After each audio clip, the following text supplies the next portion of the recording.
You left. You swore you would never go back. You blocked their number. You told your friends it was over. And then 3 weeks later, you were back. Not because you forgot what they did, but because your brain remembered the one time they were kind. That one moment of warmth after weeks of coldness. That single text that said I miss you after months of silence. And that one moment erased everything. This is not weakness. This is not stupidity. This is a neurological trap called intermittent reinforcement. And by the end of this video, you will understand exactly why your brain does this, and why knowing the mechanism is the first step to breaking free. In 1957, psychologist B.F. Skinner ran an experiment with pigeons. He put them in a box with a lever. When the pigeon pressed the lever, food appeared. Simple, predictable. The pigeon pressed the lever when hungry, and ignored it when full. Then Skinner changed the rules. He made the food appear randomly. Sometimes pressing the lever worked. Sometimes it did not. Sometimes food appeared after one press. Sometimes after 50. The result was shocking. The pigeons became obsessed. They pressed the lever compulsively. Frantically, they could not stop, even when they were not hungry. The unpredictability created an addiction that predictability never could. This is the exact same mechanism operating in your relationship. When someone is consistently kind, you feel safe but not obsessed.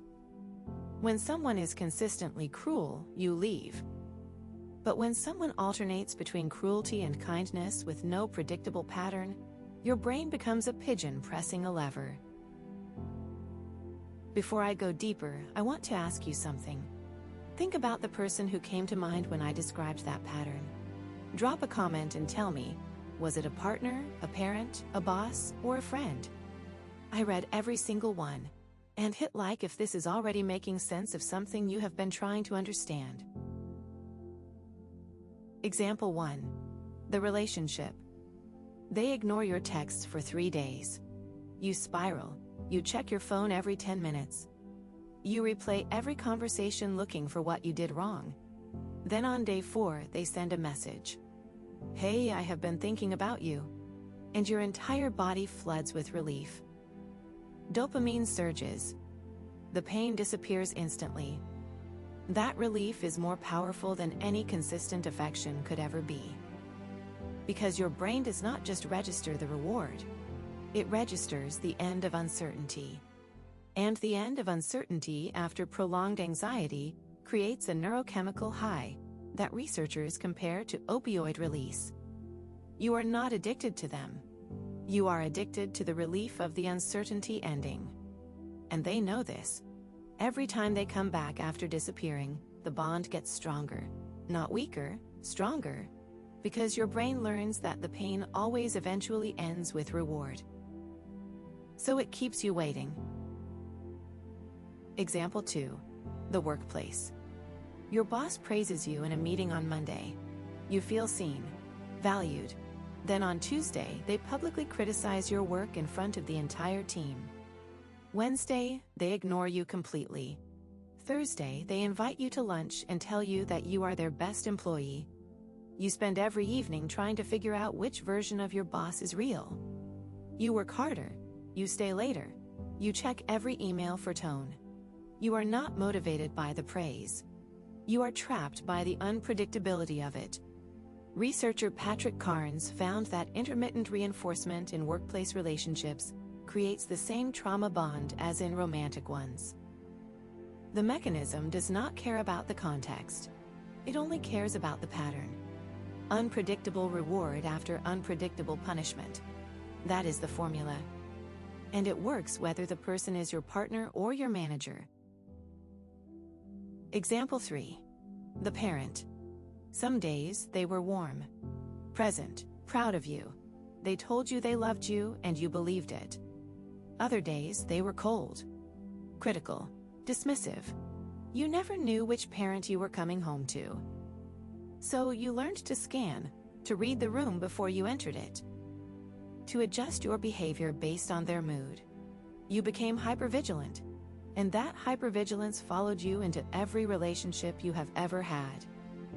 Because your nervous system was trained in childhood to expect that love is unpredictable, that warmth can be withdrawn at any moment without warning, and that the only way to survive is to be constantly ready for the switch. This is not a personality flaw. This is an adaptation to an environment where the rules changed without notice. Your brain did exactly what it was supposed to do. It kept you safe, but now it keeps you stuck. Here is the full framework. The intermittent reinforcement trap has 3 components. Component 1. The variable ratio schedule. Rewards come at unpredictable intervals. This is what makes slot machines addictive, and what makes toxic people impossible to quit. Component 2. The hope mechanism. Your brain holds on to the memory of the good times, and uses them as evidence that the good version is the real version. It is not. Both versions are real. But your brain privileges the reward over the punishment, because the reward is what ended the pain. Component 3. The escalation cycle. Each time you go back, the threshold for leaving gets higher. Because each return teaches your brain that the pain is survivable, and the reward is worth waiting for. This is why smart people stay. This is why strong people stay. The trap does not target weakness. It targets hope. Here is the key takeaway. Intermittent reinforcement creates a bond that feels like love, but operates like addiction. The mechanism is identical to gambling. Unpredictable rewards create compulsive behavior. The first step to breaking free is recognizing that the pull you feel is not love. It is a neurochemical response to uncertainty. You are not weak for going back. You are human. Your brain is doing exactly what Skinner's pigeons did. Pressing the lever because sometimes it works. The difference between you and the pigeon is that you can understand the mechanism. And understanding is the beginning of freedom. If this explains something you have been trying to understand for months or even years, subscribe. We decode one manipulation pattern every week, so you never miss the signs again. And tell me in the comments which example hit the hardest. The partner, the boss, or the parent? I read every single one. The human code. The science of why you do what you do.